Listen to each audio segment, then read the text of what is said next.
জিন্দাবাদ আরো দেব রক্ত বন্যায় ভেসে যাবে অন্যায় হাবিব ভাইয়ের কিছু হলে জ্বলবে আগুন ধরে ভাইয়ের রক্ত যেতে দেব না তুমি কে আমি কে হাদি হাদি তুমি কে আমি কে হাদি হাদি হাতিয়ার গর্জে ওঠো আরেকবার গর্জে ওঠো আরেকবার 24-এর হাতিয়ার ধর লিখ ধর ধরে ধরে বল জেলায় বল ধর লিখ ধর প্রিয় উপস্থিতি, আমার সংগ্রামী সালাম, আসসালামু আলাইকুম ওয়া রাহমাতুল্লাহ। আপনারা জানেন আমাদের এই আজাদির পথে মোহাম্মদ বিন কাসিম থেকে ফরাইজি আন্দোলন, ফকির বিদ্রোহ এবং তিতুমিরের বাঁশের কেল্লা থেকে আমরা এক নতুন বাংলাদেশ, ন্যায় ভিত্তিক, ইনসাফ ভিত্তিক একটি বাংলাদেশ প্রতিষ্ঠার জন্য লড়াই সংগ্রাম চালিয়ে যাচ্ছি। এই লড়াই সংগ্রামের সারথি হিসেবে আমাদের বাংলাদেশ সৃষ্টির ৭১-এর মুক্তিযুদ্ধ এবং ২৪-এর ফ্যাসিবাদ বিরোধী আন্দোলনের লড়াকু সৈনিকেরা সব সময় সংগ্রাম ত্যাগ জারি রেখেছে। এই ত্যাগের সামনের সারির লড়াকু সৈনিক ইনকিলাব মঞ্চের মুখপাত্র ওসমান হাদি।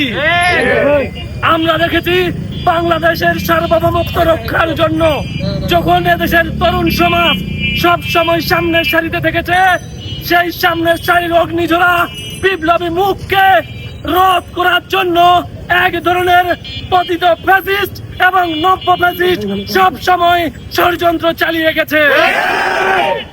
আমরা সংগ্রামী কণ্ঠে জানিয়ে দিতে চাই, ৭১-এ আমাদের ভাইরা জীবন দিয়েছে, ২৪-এ আমাদের ভাইরা জীবন দিয়েছে।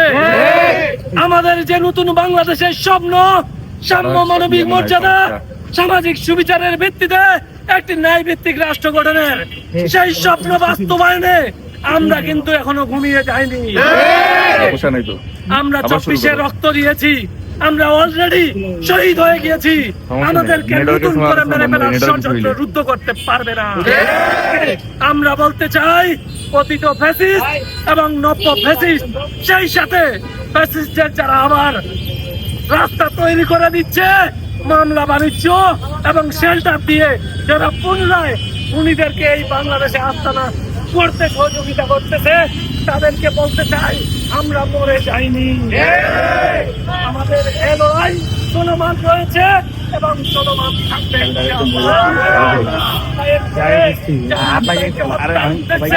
আজকে গুলি চালিয়েছে তাদেরকে আমরা বলতে চাই, তারা বাংলাদেশে হয়ে গেছে। এই আদিদের হাতে আগামীর বাংলাদেশ নিরাপদ। কোন চাঁদাবাজ, কোন খুনি, কোন পতিত প্রাতিষ্ঠানিক এই বাংলাদেশে নতুন করে ষড়যন্ত্র করতে বিজয় অর্জন করতে পারবে না ইনশাআল্লাহ। আমরা এই শহীদের কাফেলায় ইনশাআল্লাহ সামনের সারিতে থাকবো ইনশাআল্লাহ। আমরা অতি দ্রুত আদিকে যারা হত্যার উদ্দেশ্যে গুলি করেছে তাদেরকে গ্রেফতার করে পর্যাপ্ত উপযুক্ত শাস্তির আওতায় নিয়ে আসার আহ্বান জানায় এবং আগামীতে আপনাদেরকে আবার রাজপথে থাকার আহ্বান জানিয়ে সংগ্রামী ভাইয়েরা তার বক্তব্য শেষ করছি। ধন্যবাদ সকলকে।